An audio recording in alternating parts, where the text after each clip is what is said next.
how you doing? Robert Summers. Thanks for stopping by our YouTube channel. We definitely appreciate it. If you're not already a subscriber, please hit the subscribe button. Give the thumbs up on the video if you like it. And share it. Really share it. We need to get this stuff out here because there's a lot of stuff going on. Today what I want to talk about, scapegoat children. Were you a scapegoat child growing up? If so, you probably have some lingering effects of being that scapegoat child. Now, we did some previous videos. We have a ton of information out there about narcissism, narcissistic parents, narcissistic children, and so on, narcissistic control, whatever.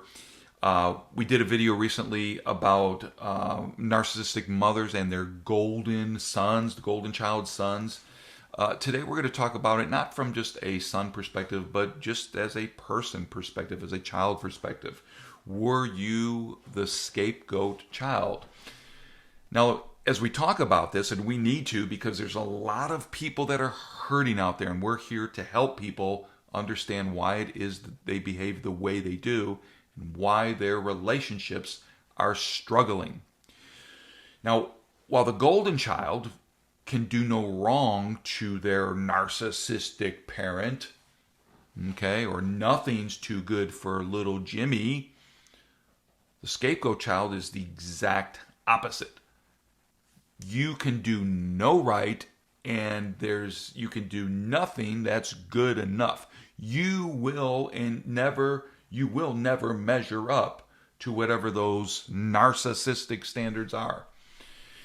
So think about it. When you grew up, were you blamed? Were you always filled with guilt and condemnation from both or one of your parents? Was there constant condemnation being cast your way? Were you consistently judged as being defective or being evil or being ugly or being no good? What about criticism? Were you constantly critiqued? Was everything you did, said, looked, the way you dressed, how you said things, your presentation, your character, was everything about you criticized? What about shame? Shame is basically where, not that we did something wrong, but we are something wrong. Did you feel growing up that you are somebody wrong, that somehow there's something wrong with you? Were you told that you're a bad boy, you're a bad girl, and your mom and or dad would not spend any time with you? They wouldn't love you, they wouldn't hold you and hug you and take care of you and provide for you and have communication and connectivity with you because you were a bad boy, you do bad things, or you're a bad girl?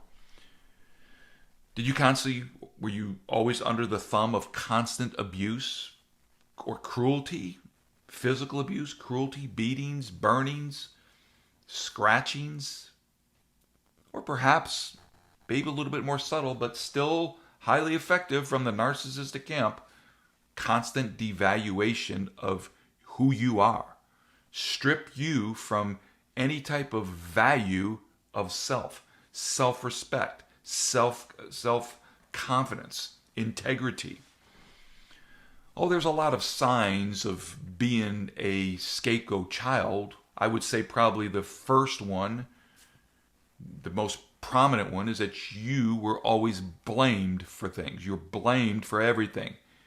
Everything in the house, everything in society, everything in the relationship between your mom and dad, or the reason why the relationship broke up in the first place. You're blamed because you're no good. That's what they said to you. They told you were no good. You were constantly being accused. Accusation always coming against you. Constantly, consistently being labeled. A scapegoat child is labeled. Remember, a narcissistic parent looks to label or identify every child as something. One can be the golden child. Another one can be the scapegoat, or you could have multiple scapegoats. Or perhaps you're just the invisible child. We have a lot of them, the invisible. You were there, but nobody really paid you any attention, right? So were you labeled? Was there a consistent barrage of verbal abuse? You're too fat. You're too skinny. You're too light. You're too dark. Your hair's too thin. Your hair's too thick. It's too coarse. It's the wrong color. Everything you did. Anything that was wrong was constantly talked about. A birthmark. You were made fun of. Were you the target of jokes? Perhaps you were. That's what happens with the scapegoat child. A constant barrage of labeling. Were you called out of your name? Were there derogatory names? And I can't mention them. I won't mention them, but you know what they are. Were you constantly referred to as that or this? Were you called the B word, the N word, the MF word? Were these bombs dropped on you as a young child? And then we wonder why we have behavioral problems. We wonder why we struggle in relationships. We wonder why we don't achieve breakthrough in life. It's because there's a plan of the enemy to get to our life and keep us bound. But we're saying no more to that, right? Perhaps as a child, everything that you didn't do right was magnified. Your failures were magnified. Your mistakes were magnified. Here's another good one that I think that people don't think too much about. Were you sabotaged as a child? And even this can go into your preteen years, teenage years, and of course young adult years, if not longer.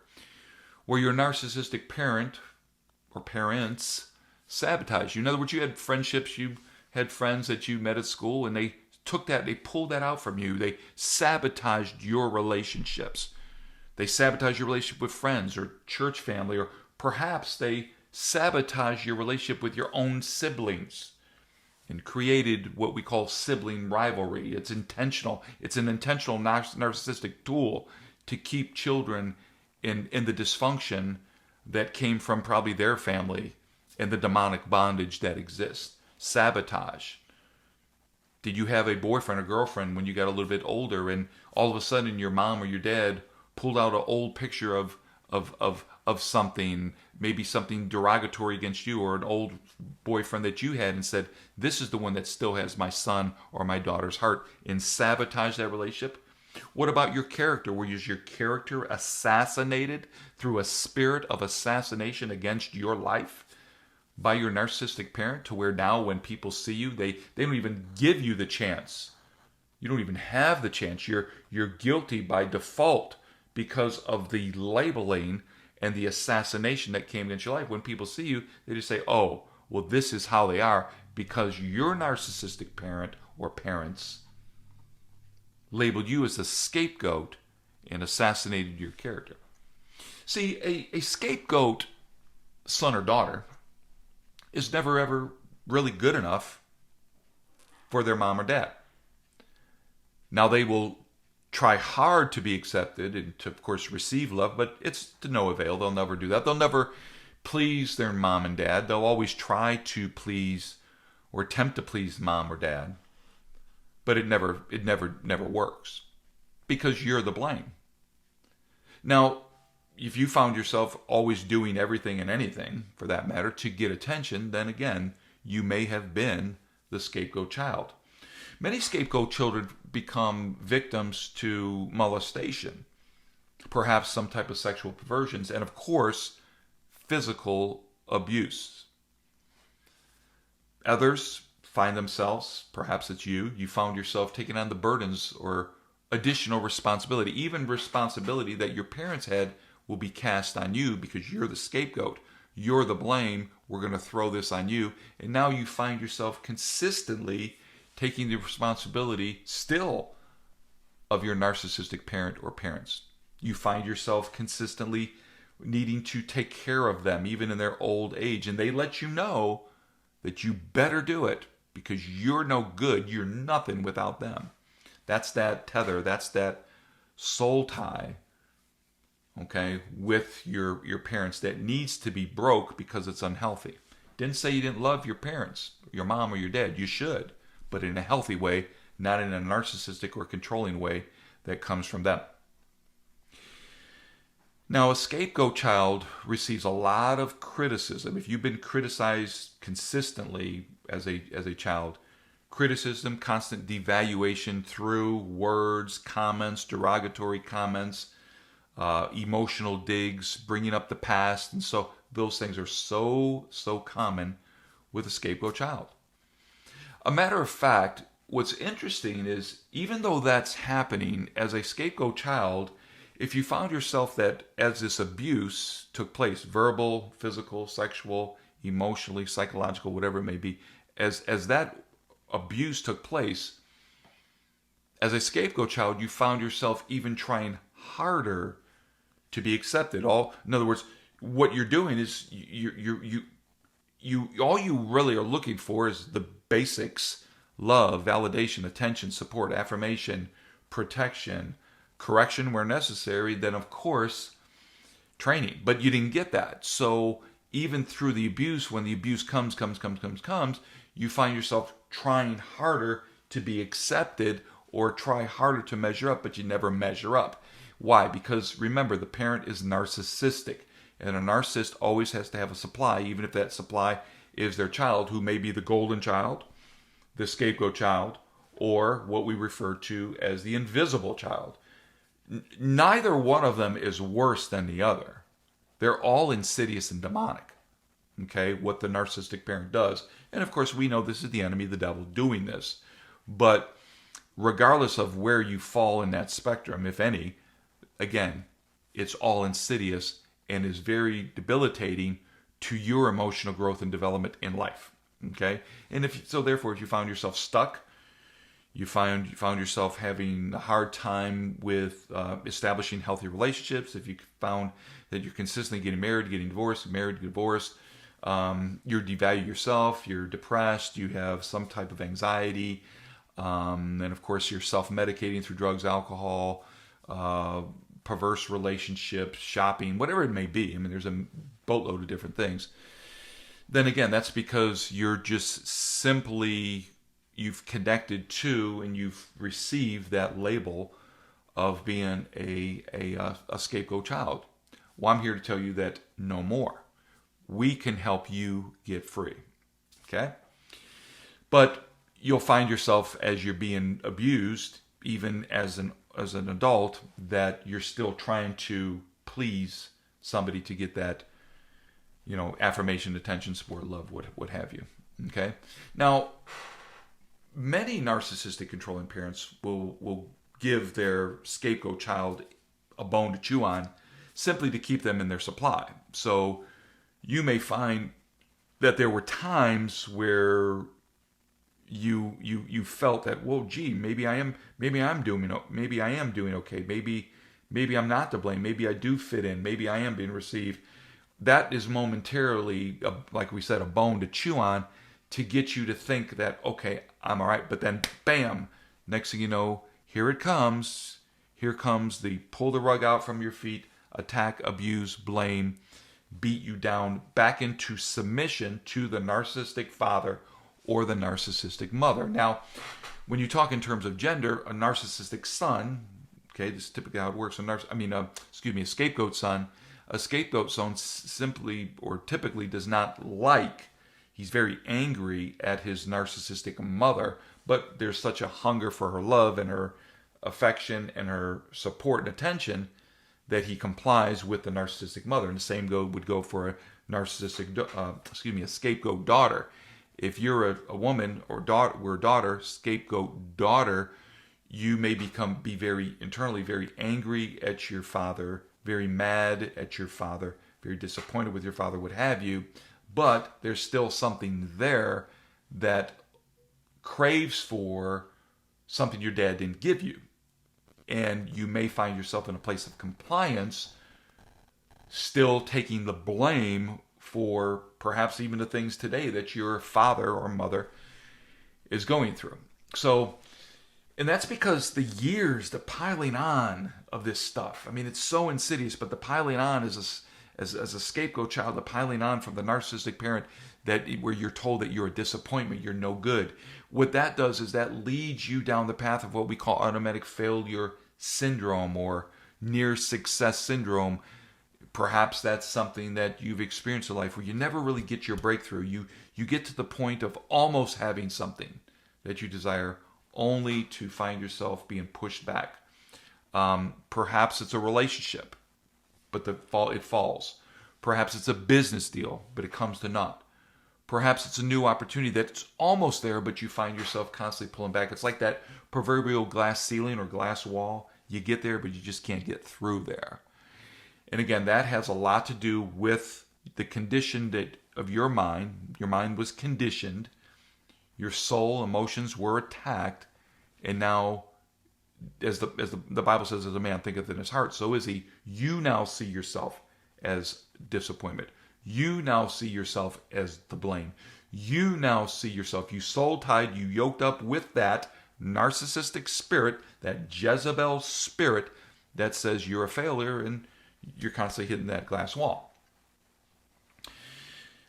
Another thing I want to share with you before we go today is that a scapegoat child will consistently be told that they're to blame for the things that their narcissistic parents or parent, typically it's a parent, that says you're the blame for their poverty. So if they don't have any money, you're the blame. If you wouldn't have been born, if you weren't around, if you didn't eat so much, if I didn't have to spend so much in your diapers, or I don't have to spend so much in your childcare, your daycare, then I would have something. So you're the blame. Again, you're the object of their dysfunction. You become the object of and must blame them because they can't take responsibility, of course.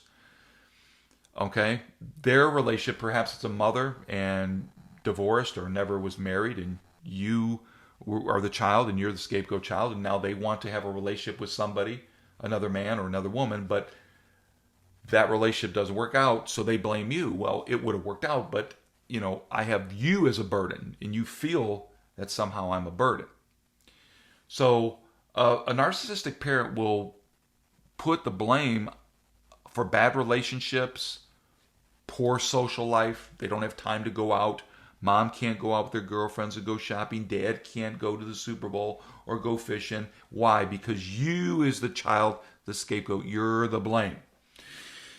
Now, all of this has tremendous amount of impact on your life as you grow and you become the now grown, still scapegoat child. What you end up doing is finding yourself that you've chased success, you've chased relationships, you've chased this, you've chased education, you've chased accolades, achievement. You've chased all that in an attempt to prove or counter the narcissistic parent to let them know they're wrong. But usually, what typically happens is due to that mindset of failure and negativity that was placed on you. And of course, your parents didn't give you the core foundation to where you could have a stable core, at least emotionally. You typically find yourself operating in some type of emotional arrested development place and never really achieve the success that you desire to have. Perhaps you find yourself as a chronic procrastinator. That's one of the outcomes of somebody that was a scapegoat child. A scapegoat child will usually end up becoming very codependent, attracted to abusers or narcissistic controllers, control, manipulation, intimidation, domination. They'll latch on to that. They'll be attracted to that because why? I'm not blaming you. It's not to blame you. We're not looking for blame. We're not looking for excuses, but we are looking for roots, for causes. There must be a reason why it is we behave the way we do. Well, that's because all you knew was that dysfunction. All you knew was people pleasing. All you knew was being blamed. So you could be in a relationship that's highly toxic, dysfunctional, septic in many cases, and feel that the one that's abusing you today, that somehow you need to comply to them and you need to help them get fixed, or you maybe have taken on the burden or the false responsibility for your partner's dysfunction and abusive behavior. And when they blame you today, you still find yourself in that place where you've actually accepted the blame. constantly trying to figure out what's wrong with me. Well, I'm here to tell you it's not necessarily that there's something wrong with you. It's simply that we have to find out and discover for you why it is you behave the way you do. Once you find out why it is you behave the way you do, now you're in a position to change, not compromise, but change your behaviors. That's why we have our professional coaching and consultation. You go to our website, summersministries.com, click on the tab that says Coaching and Therapy. Let us help you discover who you really are.